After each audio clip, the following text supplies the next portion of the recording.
Hello, everyone. This week I want to do something a little more technical.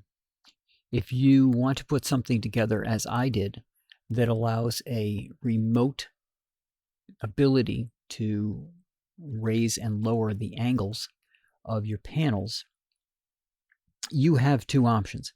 You can do it the way I did and do it yourself, or you can go buy EcoWorthy now has a panel that instead of their big one that's a dual axis panel that tracks the sun across the sky, this one will just move the panel up and down. Now again, if you're just moving the panel up and down, right, you're changing the angle, its relationship to the ground, its relationship to the earth, you're probably not going to have to modify that too often.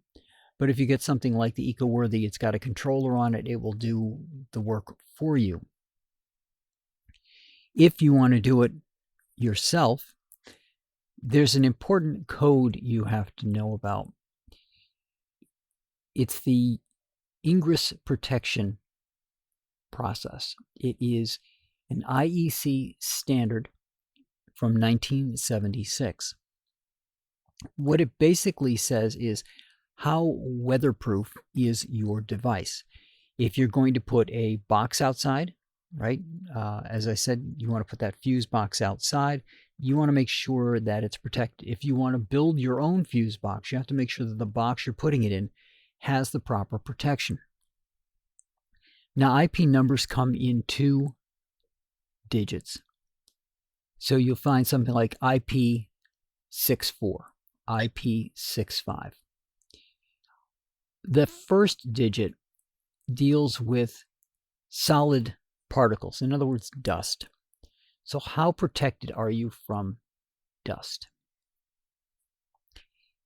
or from something getting in? The ones you want are that are 5 and 6, which is dust protected and dust tight. They go as far down as 1, which allows for things like back of a hand size. 2 is fingers or similar objects. So for what we're doing, you want to make sure that you don't have to do too much with it in maintenance, for maintenance purposes. You don't have to oil it every day, etc. So you want to make sure that it's got good dust protection. The 300 that I had, which is the smaller throw unit, is a 6. I'm sorry. Yeah, it's a 6.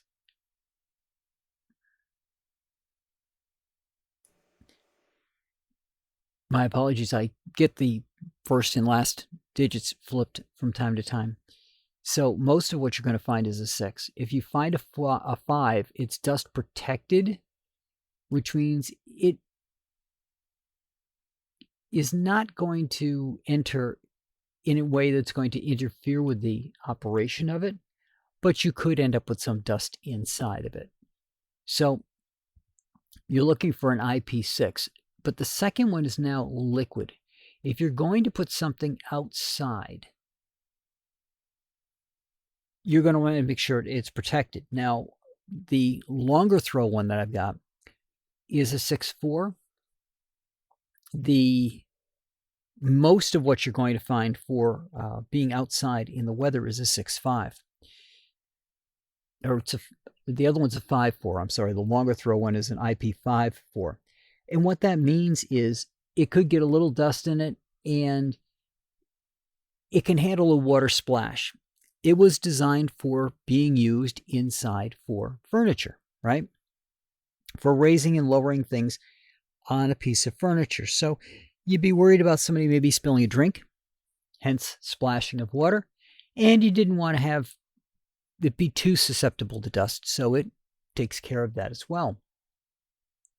However, if you were going to put that outside, which was my original intent, I knew I would have to do something with it to seal it a little better. And I'm not really sure what that's going to be yet. So I'm still using the 300s outside. The 300s are IP65. which means it will be dust proof and water projected against it from like a nozzle. It has no harmful effects on the device. Now, this second digit goes all the way up to a 9, which is a powerful high temperature water jet. It would have to be protected from that. So what you're looking for, if you're going to do this yourself, is an IP65. And currently the 300 series, the 18-inch throw, is the only one that has that. Now, if you look at the way things are done on like an eco-worthy panel, the axes, there's 2. So one turns the other axis, basically. So you've got a bottom axis that's going to go from, let's say, east to west, and a top axis that's going to north to south. They're independent actuators to allow for that movement. And the controller that comes with it handles those 2 axes independently, obviously. But for most people, you probably aren't going to be able to use something like that. Now, I'm still thinking about getting the eco-worthy dual axis next year, so I'll let you guys know how I think it works. But the big difference between these setups and doing it yourself is the fact that those require power all the time. Now, I'm not sure how much power they require.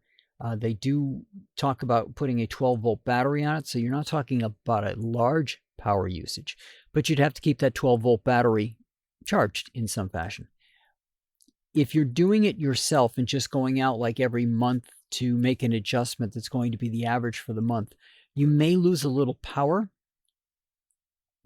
depending on the angle of the sun, but you're just going out and using a little bit of electricity to move it and then disconnecting it. So it's not on all the time, and you're doing it yourself.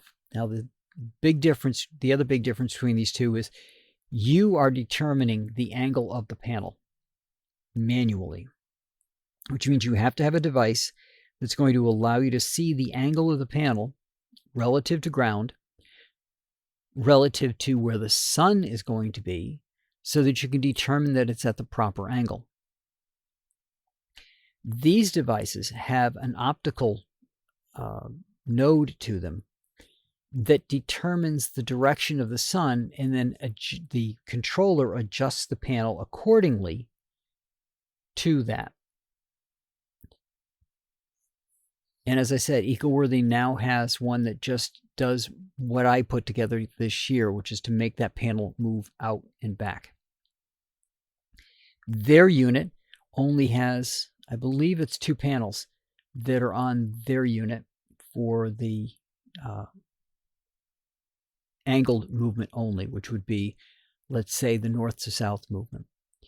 The other one, depending on the size of your panels, can take 4 to 6 panels on that one. The one I set up has 4 panels on it and seems to be working just fine with the 300 paneling, doing the whole thing, which has a rated weight of 330 pounds. The other thing, when you go longer, obviously the weight gets less because it's got your weakest point for it is going to be between the shaft that comes out and the housing that held it as it was being pushed forward. So that's your weak spot. So the longer the throw and the less of the shaft that's still in that holder, the greater the weak spot. And so as those get longer, they have a tendency to lower the amount of weight that they can lift. But here, the most important thing is to make sure that whatever you're getting, be it a box that you're going to put outside, maybe you're going to run your Christmas lights this year, and you want to know what you could put outside so that your extension cords are protected.